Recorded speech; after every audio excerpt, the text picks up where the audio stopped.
Hola a todos, bienvenidos a este video. En esta ocasión vamos a estar hablando un poco sobre métodos y miembros estáticos, ¿sí? En el lenguaje C++.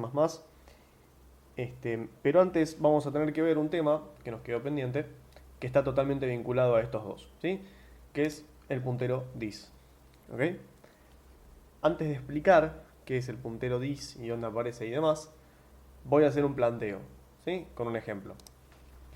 Tenemos nuestra conocida clase punto del lado izquierdo, ¿sí? Su archivo de cabecera, ya con los métodos implementados acá directamente.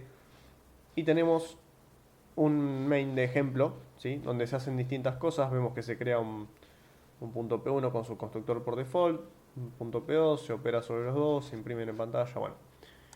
Entonces, la pregunta que surge de todo esto es, en este caso, como bien sabemos, se crean, digamos, dos objetos en memoria, ¿sí?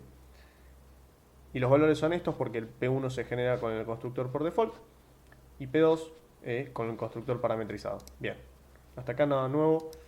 Luego si operamos con P1 sabemos que se van a modificar las variables, ¿sí? Del objeto P1, y cuando operamos con P2 sabemos que se van a modificar las variables de nuestro objeto P2. Bien, esto es lo que ya venimos haciendo, o sea que no estoy explicando nada nuevo, pero les propongo una pregunta para que piensen. ¿Cómo sabe el compilador qué objeto modificar? ¿A qué viene esta pregunta? Si vamos al prototipo de la clase punto, hay un método que se llama setX, otro que se llama setY, ¿no? Y ambos reciben un double como parámetro, que es el valor en el que queremos setear nuestra coordenada, ¿no? Ahora, el compilador, ¿cómo sabe a qué pedazo de memoria apuntar de alguna forma y modificar esas variables miembro? Digamos, esa es la pregunta que podría surgirle a cualquiera de ustedes mientras va aprendiendo sobre la marcha, sobre el lenguaje C++ y la programación orientada a objetos. Entonces, ¿qué es lo que sucede? Esto que va a suceder ahora, tómenlo con pinzas, es simplemente con propósitos académicos, ¿no? Este es nuestro archivo de cabecera de la clase punto. Esto en realidad, el compilador de C++, por así decirlo, lo ve como si en realidad estuviera declarado de esta otra forma. Y fíjense, puntos a destacar, ¿no? Todos los métodos de la clase es como que tienen un parámetro antes, que es un puntero al mismo tipo de la clase, que se llama this, ¿sí? O este.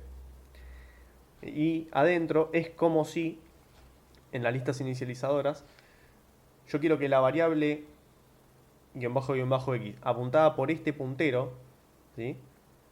La inicialicemos en 0, lo mismo con la variable y, lo mismo con el otro constructor parametrizado y lo mismo con los métodos, ¿no? O sea, en el caso de set, que es la que estamos usando en el main, para la que mostramos que usamos, sería como que se le pasan dos parámetros de alguna forma, ¿no? O el compilador al menos lo ve así.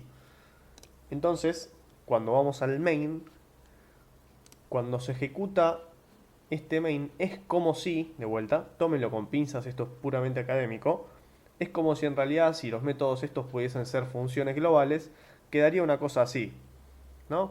setx, pero le pasamos la dirección de memoria de nuestro objeto P1 y la variable a la que le queremos setear X. Lo mismo con Y, lo mismo con P2, ¿sí? Y lo mismo con los getters. ¿Ok? Entonces, ¿qué pasaría? O sea, ¿qué es lo que pasa realmente, ¿no? En un programa en C++? Bueno, cuando se ejecuta el constructor de P1 en este caso, lo que sucede es que se le pasa un parámetro implícito, ¿ok? Al constructor y a todos los métodos, que es el puntero dis. El puntero dis no es más que un puntero de la misma clase que apunta a la dirección de memoria del objeto sobre el cual estamos hablando. ¿Sí? Es medio un trabalenguas. Pero básicamente el puntero dis es una palabra reservada en el lenguaje C++, por empezar.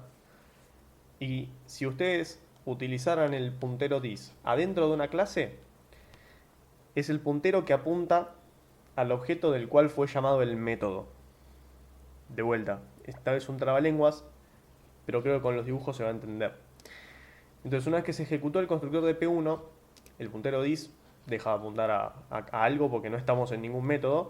Cuando se pasa a ejecutar el constructor de P2, se nos reserva el pedazo de memoria con el puntero dis apuntando a este otro objeto. ¿Ok? Luego, cuando se ejecutan el método setX y setY de P1, es como si, en realidad no.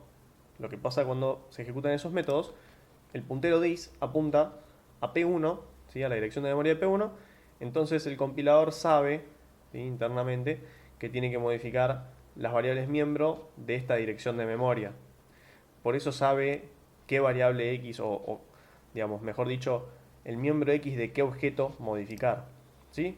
Exactamente lo mismo pasa a suceder con P2. ¿Sí? Esto es lo que pasa, digamos, si nos pudiésemos meter adentro del compilador, está haciendo algo por el estilo. Esto también implica que si ustedes dentro de un método, de una clase, utilizan la palabra reservada this, sepan que es el puntero que apunta a la dirección de memoria del objeto que fue ejecutado dicho miembro. ¿Ok? Bien, entonces, ahora ya teniendo el conocimiento de qué es el puntero dis, dónde está y demás, vamos a arrancar ahora sí con el tema métodos estáticos, ¿ok? Para el cual necesitábamos sí o sí el tema de puntero dis y ahora vamos a entender por qué necesitamos ese conocimiento. Para este tema vamos a ir derecho, también como antes, con un ejemplo. Una clase que también ya conocemos bien, ¿sí? Nuestra clase string, los constructores y destructores que ya conocemos. Hay un método nuevo, ¿sí? Que se implementó, que es charData. Fíjense que lo único que hace es devolver el puntero privado, o sea, interno a la clase, pero esto, ¿por qué no es un peligro esto? Porque devuelve un const char pointer, es decir, un puntero a char pero constante. ¿Qué implica esto? Que si alguien ejecuta este método, digamos, con algún objeto, obtiene su puntero a los datos internos, pero no los puede modificar. ¿Ok? Entonces, seguimos cumpliendo con el concepto de encapsulamiento, ¿sí? Propio de las clases, donde nadie debería poder modificar esta variable afuera, o nadie debería poder hacerlo sin que nosotros le demos permiso. ¿Ok? Bien, y por otro lado, se define este método. Fíjense, esto es como lo nuevo, ¿no? Que estamos agregando en este video, que está marcada como estática, está marcado como estático el método, mejor dicho. Y fíjense qué curioso, ¿no? Es un método que devuelve un string, es decir, es un método de la clase string que devuelve un string, el cual recibe como parámetro un booleano, como argumento un booleano, y se llama fromBool. ¿Cuál es la idea de este método? Bueno, la idea es que nosotros le pasemos un booleano acá y que nos devuelva su representación como string, de alguna forma. Entonces vamos a ver cómo se implementó. Primer cosa a marcar, fíjense que en la implementación del método no hay que marcarlo como estático. ¿Sí? Eso se hace únicamente en la definición del método. Si no, el compilador nos va a marcar como error, así que ya saben. Entonces, prototipo de siempre, no hay nada nuevo, y fíjense que lo único que hace, si B es true, es decir, estaba fijado como true, devuelve un objeto nuevo de tipo string inicializado con un constant char pointer que contiene la palabra true. Es decir, esto va a ejecutar este otro constructor, ¿sí?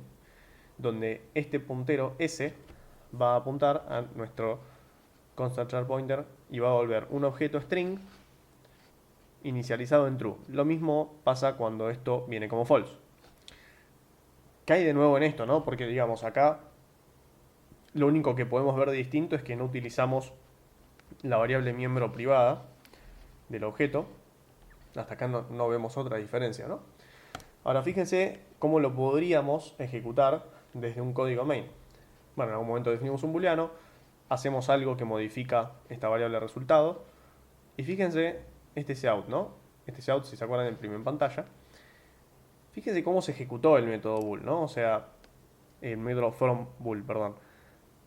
String, operador de visibilidad, método, argumentos. Quedémonos hasta este paréntesis por ahora, pero en ningún momento instancié un objeto de tipo string. Esto es nuevo, ¿no? Hasta ahora esto no lo podíamos hacer. Y justamente esta es una de las particularidades de los métodos estáticos de las clases. Es decir, se los puede ejecutar sin necesidad de haber instanciado un objeto. Y fíjense que para este caso, para este método en particular, tiene sentido. ¿Por qué? Porque el método no tiene nada que ver con un objeto en particular. Nosotros simplemente estamos pidiendo a la clase string de alguna forma que nos cree un string, valga la redundancia, a partir de un booleano. Alguno podría decirme, pero perdón, ¿no es más fácil que hagamos un constructor, ¿sí? Que sobrecarguemos un constructor más y le pasemos un booleano? Puede ser, pero como estrategia, digamos, no sé si como estrategia, pero la sintaxis que quedaría de eso sería bastante fea, ¿no? Porque de golpe estaríamos creando un string a partir de un booleano, lo cual no tiene mucho sentido. Ahora, poniendo from bool o un nombre que les guste más, tal vez traducir bool, ¿sí? En castellano podría ser también, se ve un poco más claro el código. Ahora, los métodos estáticos no son únicamente para claridad de código, así que vamos a ver un par de puntos de los métodos estáticos, ¿no? La primera pregunta que tiene que surgirles es, ¿y a qué apunta el puntero dis en estos métodos? Yo les dije que el puntero dis apuntaba en cada método de la clase al objeto del cual fue llamado. En este caso, no hay un objeto, ¿no? O sea, tenemos la clase, el operador de visibilidad y el método. Entonces, vuelvo a la pregunta, ¿a qué apunta el puntero dis en estos métodos? Si se les ocurren respuestas, pueden hacer sus apuestas y ver qué pasa. Entonces, vamos a ver un resumen de las características de los métodos estáticos. Pueden ser invocados sin un objeto instanciado. Esto ya lo vimos, ¿sí? Pueden ser instanciados así. Ojo, esto no quita que pueden ser ejecutados también con un objeto de la clase string. Lo que pasa es que no le va a interesar al método. Fíjense que el método no usa ninguna variable, ¿sí? De los objetos. Y eso viene a colación de esta otra pregunta. El segundo punto es que no tienen asociado un puntero dis, inclusive aunque sean invocados desde un objeto. ¿Ok? Esto tiene sentido porque si no, este llamado a función, si adentro del método implementásemos algo con esta variable, el compilador, digamos, no entendería a dónde apuntar, porque lo estamos ejecutando sin un objeto, sin instanciar un objeto, ¿no? Esa es otra de las particularidades de los métodos estáticos. Tienen acceso tanto a métodos y miembros privados y públicos de la clase. Es decir, si en nuestro método necesitásemos acceder a algún otro método privado o público de la clase, lo podríamos hacer sin ningún problema. ¿Cuál es la restricción? Bueno, claramente si es un método y no es estático, vamos a necesitar en el medio tener un objeto, ¿sí? Porque si no, no tiene sentido. Recuerden que los métodos no estáticos no pueden ser ejecutados si no tenemos instanciado un objeto, mientras que los métodos estáticos sí. Resumiendo, yo dentro de un método estático puedo llamar a cualquier miembro estático de la clase y puedo instanciar un objeto de la clase y acceder a sus métodos y miembros públicos y privados también, ¿ok? Esas son como las restricciones que hay en cuanto a los métodos estáticos. Bien, entonces para terminar y cerrar con este video, vamos a ver lo que son los miembros estáticos, ¿ok? Vamos a ver que hay muchas similitudes con los métodos estáticos, pero para dejarlo bien en claro, vamos a dar bien el tema. Vamos a hacer al revés que con los métodos. Primero vamos a ver características y después vamos a ver un ejemplo en particular, ¿ok? Entonces, características muy brevemente de los miembros estáticos. Pueden ser accedidos, en caso de que sean públicos, sin necesidad de instanciar un objeto. Esto es idéntico a los a los métodos estáticos, perdón, ¿no? Es decir, nosotros podríamos escribir en la clase string si tuviésemos un miembro estático, string, dos puntos, el nombre de la variable, y estaríamos accediendo al miembro estático, ¿sí? Sin necesidad de haber instanciado un objeto string previamente. Segunda característica, todos los objetos ven el mismo lugar de memoria. Ahora vamos a ver qué quiere decir eso, ¿sí? Pero básicamente esto quiere decir que si yo instancio 25 objetos de una clase y esa clase tiene definida un miembro o más estáticos, todos van a ver la misma variable, o todos van a referir a la misma variable, si se quiere, tal vez es una palabra más adecuada. Pueden ser accedidos desde miembros tanto estáticos como no estáticos. Bien, esto es idéntico a los métodos estáticos y creo que no hace falta aclarar mucho más, ¿sí? Entonces, vamos con el ejemplo. Bien, tenemos, este ejemplo no tiene nada que ver con los que venimos viendo y es una clase totalmente ficticia o, digamos, totalmente pensada para este ejemplo, ¿no? Que se llama módulo hardware. Acá hace referencia, básicamente, imaginémonos un módulo de hardware que necesitamos usar, el cual necesitamos una vez inicializarlo, ¿sí? Después lo podemos usar libremente, ¿sí? Y cuando terminamos de utilizarlo, es decir, el último que terminó de utilizarlo, tiene que ocuparse de inicializarlo, por así decirlo, ¿no? O de desconfigurarlo o dejarlo listo para una próxima inicialización.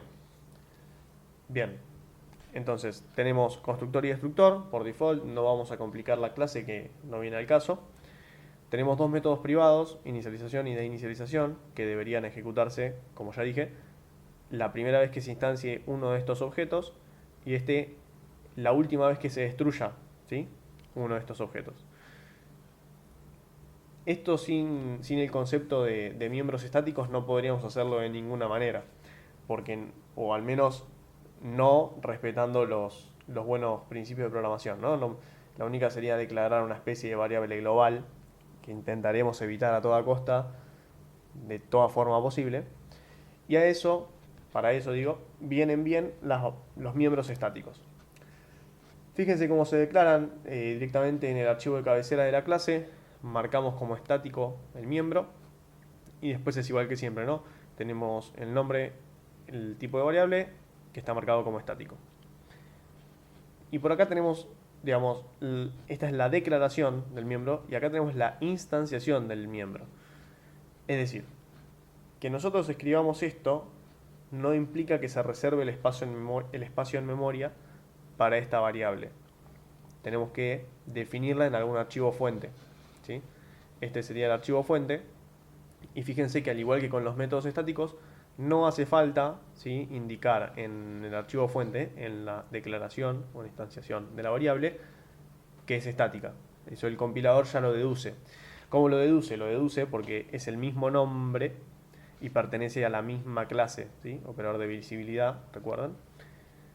Fíjense que lo podemos inicializar. Consejo, inicialicen absolutamente todas las variables. Nunca usen, o sea, nunca dejen una variable sin inicializar. No se preocupen no ganamos nada no inicializando una variable, ¿sí? Al menos inicialicémosla en un valor por default que no nos moleste, pero inicialicémosla. Bien, después tenemos nuestro constructor y nuestro destructor de la clase. Y si se fijan es muy simple, ¿no? La idea. La idea es, se llama a un constructor por primera vez. La primera vez esta variable vale 0. Es decir que este if va a dar como verdadero y se va a ejecutar el método inicialización de la clase, ¿no?, privada. Luego se va a incrementar esta variable. Va a terminar el constructor, si hay que hacer algo más, habrá algo más. Y supongamos que sin que se destruya ese objeto, se construye otro. Como ya les dije, esta variable, ven la misma variable todos los objetos. Entonces, el próximo objeto que se cree no va a ejecutar inicialización, ¿sí? Pero sí va a incrementar la cantidad de instancias creadas, ¿no?, la variable. Lo mismo, pero a la inversa, sucede en el destructor. Es decir, primero se resta el contador y si el contador da 0, se deinicializa, entre comillas, el módulo ficticio que planteamos. Entonces vamos a ver en memoria, ¿sí?, un ejemplito muy simple para ver qué estaría pasando en memoria. Punto cero del programa, por así decirlo. Antes de que se construya cualquier objeto de tipo módulo hardware. En este caso, si volvemos atrás, esta variable ya existe. Es decir, ya fue declarada. Ahora, no pertenece a un objeto en particular. Entonces, para representar eso gráficamente, si me permiten, vamos a poner como la clase módulo hardware, si esto no es un objeto, es la clase, tiene de alguna forma una variable que se llama instancias creadas y se inicializó en 0. ¿Ok? Este es como el primer momento del programa. Luego, ¿qué pasa cuando se ejecuta el constructor de M1? Bueno, cuando se ejecuta el constructor de M1, lo primero que pasa es que se reserva la memoria, ¿no?, para el objeto de M1. En este caso sí es un objeto que tendrá sus miembros extra. Ahora, fíjense que yo lo vinculé esto como si fuese una referencia. Por eso dije que refiere tal vez es la palabra más indicada. Este objeto no es que tiene otra variable que se llama instancias creadas, ¿sí? Es como que ve la misma variable que la clase en general. Esto podría plantearse como que esta variable es la única real y las que aparecen en los diversos objetos de la misma clase son referencias, ¿no?, a esta variable, porque comparten su espacio en memoria de alguna forma. Entonces, cuando se ejecute este constructor, en este punto se va a ejecutar el método de inicialización porque instancias creadas vale 0. ¿Sí? Entonces va a entrar este if como verdadero, se va a ejecutar el método y luego se va a incrementar nuestro contador de instancias creadas. ¿Sí? Luego termina el constructor, no hay mucho más. En algún punto del programa se trabaja con M1 o lo que sea y se va a llegar a la función. ¿Qué pasa en el constructor acá de la función? En el constructor, perdón, del objeto M2 dentro de la función. Bueno, como antes, primero se crea nuestro objeto M2. Ahora, este if no se va a ejecutar porque instancias creadas vale 1. ¿Sí? Y los los dos objetos ven el mismo lugar en memoria. ¿Sí? Entonces directamente se va a incrementar el contador de instancias. ¿Sí? Para todos. Perfecto. Ahora, ¿qué pasa? Trabajamos con M2 y ¿qué pasa cuando estamos por irnos de la función? ¿No? Se ejecuta el destructor de M2, ¿ok? Se resta nuestro contador de instancias, pasa a valer 1, y como vale 1, este if no se ejecuta, ¿no? Salimos de la función, o sea que estamos por acá, bueno, se terminará el programa y antes de terminarse por completo el programa, se ejecuta nuestro destructor del objeto M1, ¿no?, que es el que nos quedaba definido. De vuelta, se resta el contador de instancias creadas, vale 0. Como vale 0, este if es verdadero y sí se ejecuta el método de inicialización. ¿Sí? Y cuando termina, a su vez desaparece el pedazo de memoria de M1, como así pasó con M2. ¿Sí? Bueno, espero que haya quedado claro el tema. Cualquier cosa, como siempre, me pueden mandar un mail, una consulta, alguna recomendación o cualquier crítica constructiva que va a ser totalmente bien aceptada. Así que bueno, eso fue todo. Muchas gracias por su atención.